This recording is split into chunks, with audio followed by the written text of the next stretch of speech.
Okay, good afternoon, everybody. I'm sure we're all feeling a little tired by the end of the day, and I'm afraid the jet lag's catching up with me a little bit. But I will do my best to bring a lot of energy to this and thus keep everybody engaged.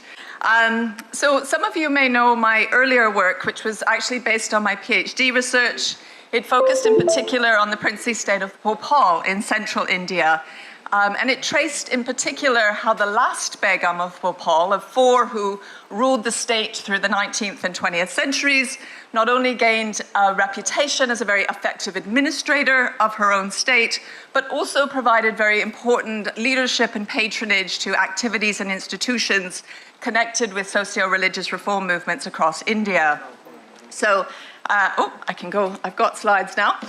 So the figure that I focused on was the one you see here on the slide, the woman Nawab Sultan Jahan, who ruled her state from behind the veil from 1901 to 1926. And I chose to focus on her specifically because her reforms were directed especially at women. So she not only penned over a dozen books in Urdu, primarily, though not exclusively, directed at an audience of Muslim women, but she also founded or supported schools, especially for girls, Zanana hospitals, ladies' clubs, and women's magazines, as well as libraries and museums. And I guess what I argued in that book, which is very key, I think, to the ideas underpinning this conference, was that she propagated a very particular version of modernism that was very sensitive to religious and customary norms, while drawing on a whole range of other models. So this included various existing reformist initiatives among Indian Muslims, from Aligarh, Deoband, etc. She also drew on colonial discourse and practice, particularly when it came to female education and systems of scientific knowledge. And what I tried to indicate in that book was that the princely context was especially kind of important to what she did. On one hand, it provided this kind of space where, actually facilitated by the autocratic structures of state, new ideas, new institutions, whether they be girls' schools or Purdah social clubs or women's conferences, could kind of be tried out, if you like, before they were promoted to other parts of India.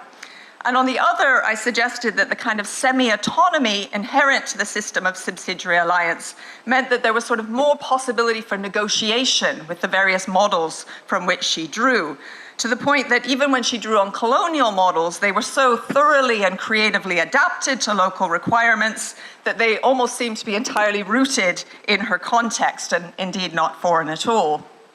And I guess what that meant was that Bhopal kind of came into view as this site of a particular variant of modernism in which women were not just objects of reform, but actually the agents of change themselves.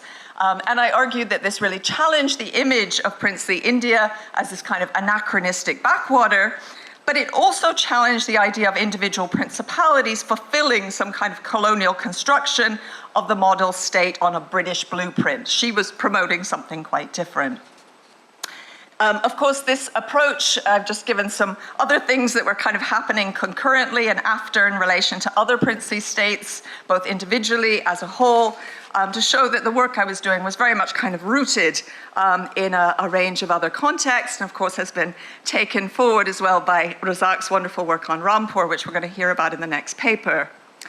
Now, of course, my original work on Bhopal came quite a long time ago now. I published it in 2007, and now, as Dilip suggested, I'm working on something quite different, or so it would seem. So I'm currently working on a project on eating and etiquette in Muslim South Asia. This is a project that draws on some of my earlier sources, including reformist tracts and life writing and travelogues, but also works a lot with oral history and lots of cookbooks, which is why there's some pictured on the slide here. So I think you can see how I'm trying to bring together my older and my newer work together for this paper. And I'm doing so specifically by kind of using food as a prism to hopefully better understand modernism linked to Islam and princely states as an idea, concept, and experience. And what I want to explore is how a kind of particular variant of Muslim modernism was expressed through Sultan Jahan's advice on health, diet, and consumption. So how, in the language of my title, she sought to offer a very specific kind of Muslim guide to healthy eating. And I want to look at that in my paper here today in kind of two steps. So first of all, I want to explore how a kind of modern gastronomic ideal was expressed through her advice on healthy eating, as communicated through a number of didactic texts on health, diet, and consumption. And I guess what I want to argue about these writings, which were, I should note, widely circulated both within Bhopal state and also beyond, was that they were very much guided by Unani medical practice, even as at the same time they incorporated colonial science, which itself was in a state of consolidation. And I guess that gives us a chance to see how what might have been seen as kind of potentially opposing models were actually being kind of melded together, if you like, in this very local context. In the second section of my paper, I then want to show how her gastronomic ideals were then being translated into kind of everyday practice, both for her Hindu and her Muslim subjects.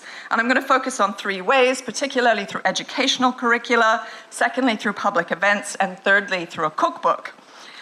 So in other words, I want to show how modern eating was perpetuated as a kind of lived experience for those in her state as a kind of civic virtue, regardless of community.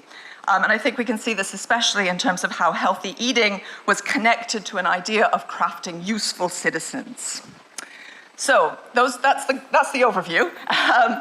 And you can see, sorry, I missed a slide there, but you can see an overview of that there. So let me start by talking about gastronomic ideals. I think it's quite interesting. I tried to get a sense of the timing for some of this literature, and what became quite apparent to me is that food and diet were not a major preoccupation or concern of Nawab Sultan Jahan Begum initially. Indeed, for the first 2 decades of her rule, her writings, speeches, and activities primarily focused on other themes, so the kind of themes I covered in my book, actually. So things like education, veiling, motherhood, and women's rights and duties, both in Islam and elsewhere. However, I think it's clear that from the late 1910s, she became increasingly engaged with certain other themes that intersected with food and diet. So themes like health, hygiene, and domestic education. And I think it's fair to say that in kind of turning her attention to these themes at this time, she was very much in line with colonial priorities.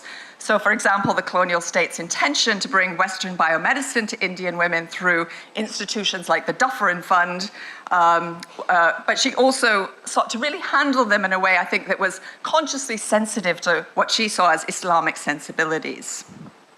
So the best engagement, or example, I think, of this early engagement is Sultan Jahan's multi-volume series on Khanadari, or household management, or we might even translate it as domestic economy, as these types of texts were labeled in British and American contexts from the early Victorian period. And as you can see, this was a series of books that were published in Urdu in 1916. So there was one volume on maishat, or economy, that included a fairly lengthy section on khariddari, or shopping, including for food and drink provisions, khane pine ki cheezon ki, while another on muasharat, social intercourse of society, covered the etiquette or adab of social gatherings, both Indian and European style, and events that might include eating. So things like a garden party or an at-home in the European section. The volume most relevant to this paper, however, was the second part of the series, which, for those of you who can read Urdu, was entitled Hifz-e-Sehet. It's usually translated as the preservation of health. And I just wanted to note that there was actually a whole proliferation of books with this title in the early 20th century. And according to Guy Atwell, who's worked on this material, this phrase, though derived from Arabic, was really equated in many of these books with sanitation in its Western medical connotations. Now, I think what was clear from Sultan Jahan's work was that she explicitly intended to make women, and especially Muslim women, familiar with basic health principles and remedies, with the aim of giving them some kind of control over their own bodily health and the bodily health of their families. So these were really important books in giving women agency within their prescribed roles as wives and mothers. Now, this book here covered a whole range of topics, from air, sleep, and exercise to eating, bathing, and clothing. And many may recognize that these themes derived from the 6 lifestyle factors in Unani Tib that affected things like bodily temperament, specifically ambient air, food and drink, physical activity and rest, emotions and feelings, sleep and wakefulness, and fluid retention, and just for you, Dilip, the evacuation of waste, following a conversation we had yesterday. Now, important that Sultan Jahan signaled her debt to this medical system in the introduction by noting that she had actually consulted with a prominent Hakim from Lahore, Khan Sahab Ghulam Jilani, who may be familiar to some of you. He was not just a Unani practitioner, he had also studied Western medicine, or Daktari, as he called it, and he was claimed to have looked over the entire draft to basically authenticate its Unani content. Now, accordingly, there was quite early in the book a short chapter on diet and nutrition. And here, Sultan Jahan recognized the importance of these matters, but in line with Unani principles, she said, I can't be too prescriptive on the basis that each woman has her own temperament or humor, and therefore, how can I kind of generalize? And what this meant was that, as she said, a diet or giza that might be appropriate for one woman may be equally harmful to another. And she offered the example of a woman who complains of fatness, farbahi, who should abstain from sweet and fatty foods, in contrast to a woman struggling with thinness, lahari, who should eat the very things that make the other woman fat. And she thus concluded that no definite and general opinion can be given about diet. She says that, but then she goes on and does assert a few general principles underlining the importance of regimentation and restraint, which again, I think you can see really fit with Unani principles around moderation in eating habits. Indeed, she used the word ittidal to indicate moderation, which is often seen as a Unani term indicating the balance of opposites that constitutes health, though she sometimes glossed over it with less technical, more familiar terms pointing to the idea of a middle path or a lack of excess. So her basic advice, in short, and you might all take this on, was to eat 3 simple but well-cooked meals a day at regular times and, in line with humoral principles, attentive to the relationship between an individual and their environment, also appropriate to the weather. She said, you must never eat between your 3 meals because this would spoil your appetite and also upset your digestion. I think very notable here that middle-class households were singled out for their immoderation, particularly when it came to chai or cocoa. Sultan Jahan noted that it was not considered harmful to actually drink these things as long as you did it in moderation, but she said middle classes drink them to excess on a daily basis. She then points to how food and drink, I think this example therefore points to how food and drink would be increasingly used by both the middle classes and the nobility alike as part of the kind of project of self-fashioning in the early 20th century. So here we can see how a woman of the nobility, or the begamat, as women of the aristocracy were often described, reascribing this kind of label of decadence that was often applied to nobility in the post-1857 period to these new middle classes. Interesting that Sultan Jahan did pick out other foods too that she saw that were especially harmful or beneficial for different reasons. So her readers were perhaps unsurprisingly discouraged from eating too many sweet and fatty foods, as well as chutney or achar. So no chutneys or pickles. She said that these in particular took glow or radiance, ronak, from the face. And she said what you should be all eating instead is fruit and vegetables, of course. And these were advocated for a healthy heart, qalb. Indeed, she recommended consuming as many as 3 to 4 oranges a day, along with an apple or 2 to facilitate digestion. And she said this would also improve our mental clarity, suppress appetite, and again, bring glow to the face, chehre ki ronak. The Nawab Begum then followed up this more general introduction to food and diet later in Hifz-e Sahat with some specific advice on managing size, jisamat, taking fatness and thinness in turn before turning to exercise. And here, specific foods or ingredients were recommended or discouraged according to a woman's physical condition. And I think what's interesting here is that we can see that she's very much operating within a Tibi framework, but she also seems to have been increasingly influenced by these kind of scientific understandings of food groups and their nutritional value that were being promoted around this same time by nutritionists in Britain and the United States especially. So for instance, Sultan Jahan recognizes that there's different reasons for being overweight, that for some it is congenital, for while others it is a factor of bad diet and or lack of exercise. And she suggests, in line with Tibi practice that goes right back to kind of 12th century physicians in Iraq, that those struggling with their weight should avoid extreme measures in favor of gradually altering their diet and introducing more exercise. Specifically, she suggests they should avoid foods that are fatty or oily while keeping those that are starchy and sweet to a minimum. She then went on to provide a recommended menu for those seeking to lose weight. And I wanted to tell you about this menu because I think the intricacies of it really kind of highlight the points I want to make.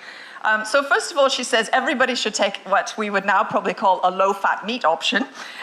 So she recommends either patla gosht, a thin stew made with minimal spices and little fat, or bhuna gosht. And she said your bhuna gosht must be cooked with little or no ghee. Now, we often think about bhuna gosht as a kind of specific dish now. Indeed, it was offered to me on the plane as I came here earlier in the week.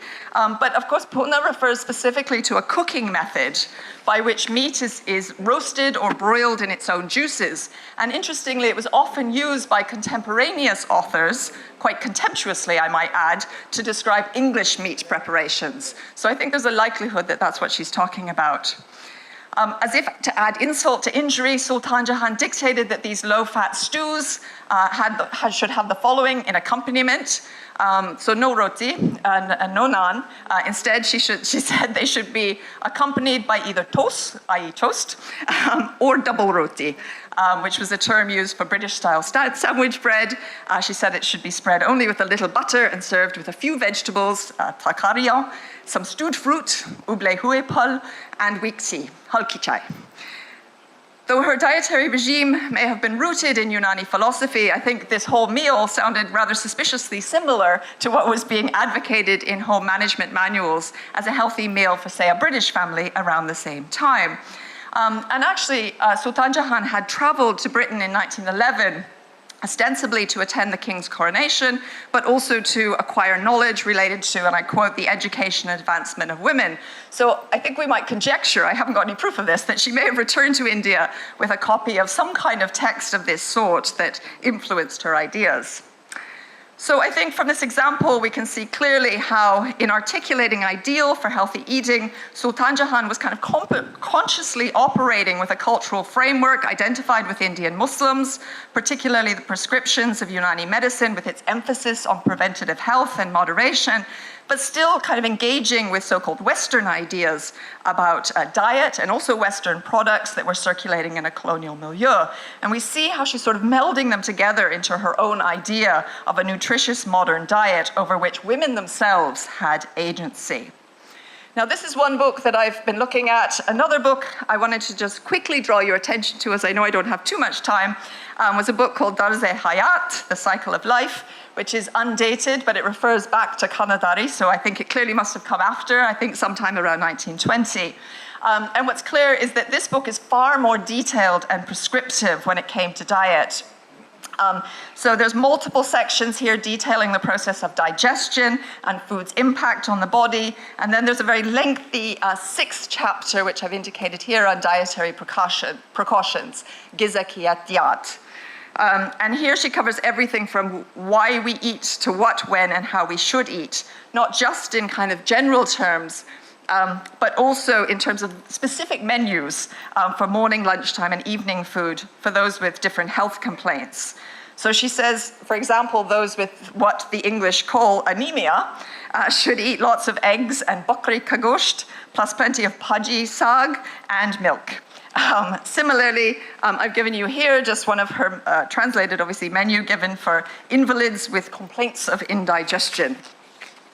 And I think, again, you can see this dietary program is very much expressed in terms of Unani medicine. It's underpinned by quotations from the Quran and the Hadith, but it also has explicit attention to what Sultan Jahan refers to as science dan, i.e. scientists, or doctari, i.e. allopathic medicine.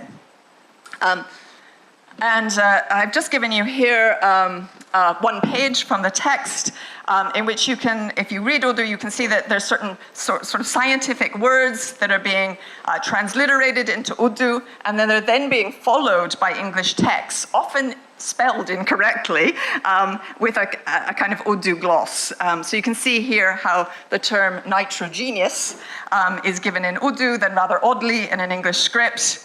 And it's followed by an explanation that this comes from allopathic medicine and that it has a different name used by Unani physicians. So there's this kind of attempt to bring these things together. So I think we can see here a real emphasis on kind of women having agency over their own and others' health. Indeed, it's specified in this text that it's entirely the responsibility or farz of women to procure, prepare, and serve appropriate food for their children and their menfolk. And she says this should be done in accordance with their constitution, age, activity level, and financial circumstances. So for instance, it's noted that the diets of laboring men, mazduri, need to be managed with particular care because they do more exercise and in turn therefore have a bigger appetite. Similarly, she notes that children of different ages require different foods in accordance with their nutritional needs and activity levels. So what I wanted to show in this kind of second half of the paper, or less than second half, but you know what I mean, is how Sultan Jahan's ideals about healthy eating were actually translated into kind of everyday practice for her subjects, both Hindu and Muslim. And it probably goes without saying that this was done in part through the advice manuals themselves. These were published within the state and by presses outside the state in other parts of India, with the aim of reaching a very wide audience of Urdu reading Muslim women in particular. So in the preface to Darz-e-Hayat, for example, Sultan Jahan specified that her book was directed especially at Urdu-knowing women, Urdu-dan Khawateen, in Purda, who are either beyond school age or who left school early or who perhaps didn't cover the book's themes as part of their schooling. However, she also noted in a speech which she gave around 1920 that she was having all of her books on domestic economy, hygiene, and child training, including presumably the ones I've talked about with their alimentary advice. She said she was having them translated into Hindi for the benefit of my Hindu subjects. And she goes on to explain to the Hindu ladies who were in her audience that they had a particular responsibility to imbibe her lessons, and that they could then set an example for others in their community, your people, as she calls them, to which, as she recognized, the bulk of the rural population and their poorer urban brothers, these are quotes, also belonged. So I think we can see she clearly imagines her advice to have a kind of trickle-down effect. At the same time, with literacy rates amongst Indian women remaining in single figures right up until 1947, she also took other practical steps to perpetuate her vision of modern eating as a lived experience for her Bhopali subjects. And as I indicated at the start, I just wanted to point to kind of three main modes which she used to reach out to a wider demographic. So one of them was through her educational curricula. The picture here is of a contemporary school in Bhopal, but it's one that was based in a place that there was a school in her time as well. So sometime around 1917-18, Sultan Jahan oversaw the drafting of, as you can see here, a curriculum for Anglo-vernacular girls' middle and girls' leaving certificates. And she did this because she said no one else has done a very good job of this, and she wanted to really bring together academic subjects with practical skills and the inculcation of moral virtues.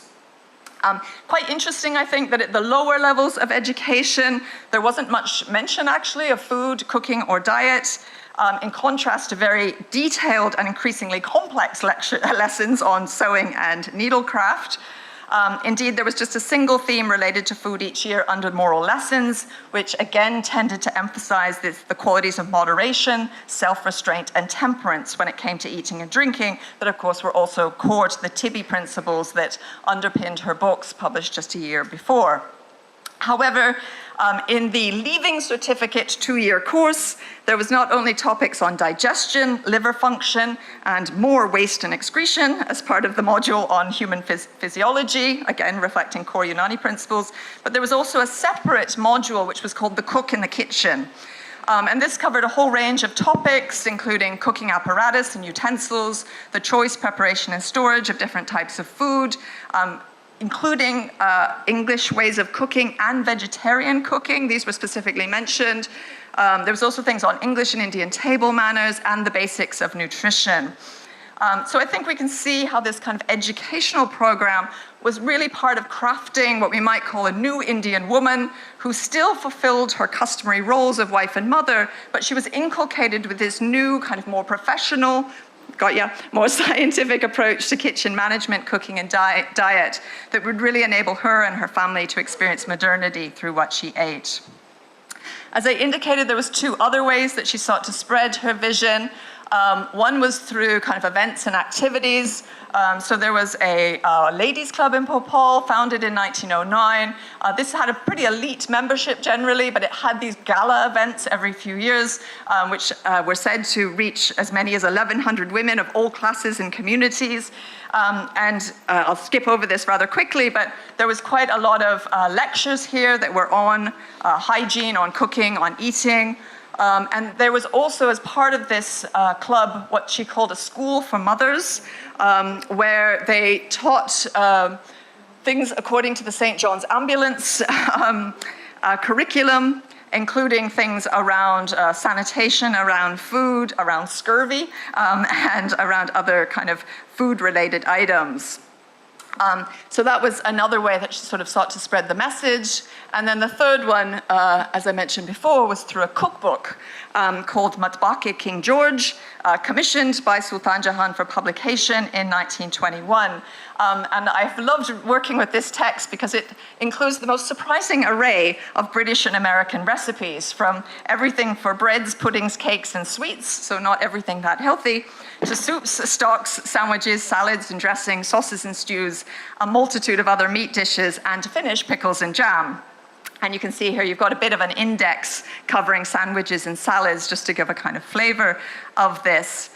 I can't see that this book translated a single British or American cookbook, or not that I've identified yet, but there's quite a big overlap here between what you would see in kind of cookbooks in Britain of the same time and what we have here. So there's an astonishing number of recipes in this book for beef tea, for instance. You're probably aware that beef tea was a Victorian dietary remedy given for digestive problems, fever, or weakness. It's mentioned as many as 32 times in Matbaq, though notable that it's made here with bakri ke gosht, goat meat, rather than freshly killed beef, as it is in the European textbooks. The cookbook also included other advice that was sort of seen for specific for its Indian audience. So there's a recipe for boiled meat, which it says the Indians might not like. So still we can see how a kind of new diet that was being promoted that very much kind of broke away from a more Mughal-inspired focus on kebabs, pulaus, and kalias that dominated most Urdu cookbooks before this time. So in my last few minutes, let me just offer a few thoughts of conclusion in terms of what this discussion of food, diet, and consumption in early 20th century Bhopal add up to in terms of our understanding of modernity as an idea, concept, and experience in relation to Islam and princely states. And what I think the prism of food illuminates, first of all, is the idea of modernity as something quite subtle, far from the brashness, if you like, of a shiny new steam engine chugging into Bhopal station. So we can see here how Sultan Jahan is fusing Unani medicine with colonial science, underpinning it, as I said, with questions, quotations from the Quran and the Hadith, and she's doing it in a very kind of palatable and familiar way for her subjects. And what stands out, I think, is really the kind of eclecticism and creativity that she's seeking to bring together food principles, menus, and recipes, but also how her dietary reforms felt very Muslim in a kind of customary sense, even as they drew on models near and far. Food also, I think, unveils modernity as something quite private, even intimate. Modernity here is not operating in the outer world of men, to evoke Partha Chatterjee, or at least not exclusively, but instead this is very consciously within a domestic realm. Alimentary modernism was to be smelled and tasted and ingested and experienced through a new diet served in a new way to a family on a daily basis and celebratory occasions alike, perhaps on a dastarkhan, but perhaps at an English-style table with spoon, fork, and knife. And I think we can see how Sultan Jahan's dietary advice, including the Western dishes that she shared in her cookbook, were basically permeating the homes, relationships, and very bodies of her subjects in Bhopal and many other places besides. And I guess this leads on to my third and final point, that I think this understanding and experience of modernity is something quite innately feminine. We can see that, as in other spheres like education and health and rights, Sultan Jahan is here insisting on women's agency over defining the shape and reach of modern eating. And that meant that her manuals, her speeches, her events, her courses, her curriculum, her cookbooks were all directed explicitly at women, primarily Muslim but also Hindu, often in female-only spaces. And this was done on the assumption that they had primary responsibility for feeding their families a healthy diet as their contribution to the good health and future of the nation, or qawm, so as a kind of civic duty. So we can see here the importance of the princely context to how this food discourse and practice plays out. This Muslim guide to healthy eating comes from an autocratic ruler who, first of all, had enough autonomy within her state to not just reproduce a Western or colonial model, but to be, as I said, eclectic and creative in her engagement with modernity, fusing together ideas drawn from different traditions and contexts. And secondly, had the power to enforce her modernist vision when it came to diet on her subjects through state institutions, including schools, clubs, and the printing press. And as I said at the beginning, I think this really complicates our visions of princely states, either as an anachronistic backwater or as these kind of model states that were following a British blueprint. I guess the final question remains of how this Muslim guide to healthy eating impacted in real terms on the food habits of those in Bhopal. That is evidence, I'll say, for another day.